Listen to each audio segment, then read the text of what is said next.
Warga Makassar antusias mendonorkan darahnya di lantai 4 MTC Karbosi, Jalan Ahmad Yani, Makassar.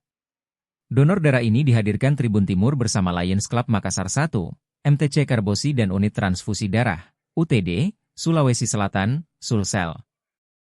Aksi sosial tersebut digelar dalam rangka Hari Pahlawan Nasional. Pantauan tribun-timur.com, sejak pukul 10 WITA, calon pendonor sudah mulai memadati area donor darah. Mereka berasal dari berbagai kalangan, mulai dari pengunjung MTC Karbosi, hingga masyarakat umum. Pendonor bakal mendapatkan beras 5 kg, camilan atau snack dan minuman. Hingga pukul 13 WITA, panitia mencatat sudah ada 183 kantong darah yang berhasil terkumpul. Baca juga, yuk donor darah bareng Tribun Timur dan Lions Club, peserta dapat souvenir dan beras. Presiden Lion Makassar 1, Lion Gianto Chandra mengatakan dalam donor darah ini, pihaknya menargetkan 300 kantong darah. Ia optimistis target tersebut bisa tercapai, mengingat pelaksanaan donor darah pada Agustus lalu melampaui target. Apalagi, pihaknya juga dibantu Lions Club Makassar Pinisi, Lions Club Makassar Grow, dan Lions Club Makassar Host. Mudah-mudahan hari ini bisa dapat lebih dari pelaksanaan donor darah sebelumnya, kata Gianto Chandra, saat ditemui tribun-timur.com. Gianto Chandra menjelaskan bahwa kegiatan donor darah ini merupakan agenda rutin yang dihadirkan Lions Club Makassar 1, Tribun Timur, MTC Karbosi, dan UTD Sulsel.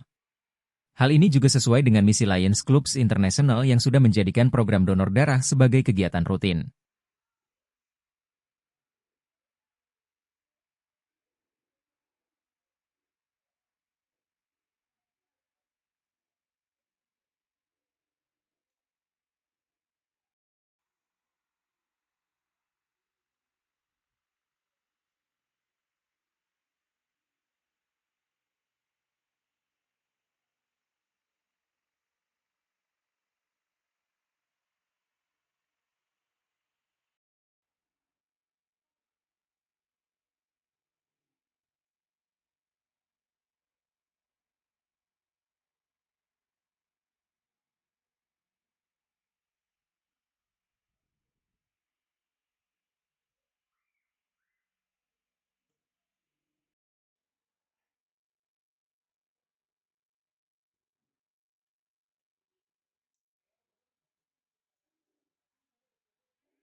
Download Tribun X sekarang, menghadirkan lokal menjadi Indonesia.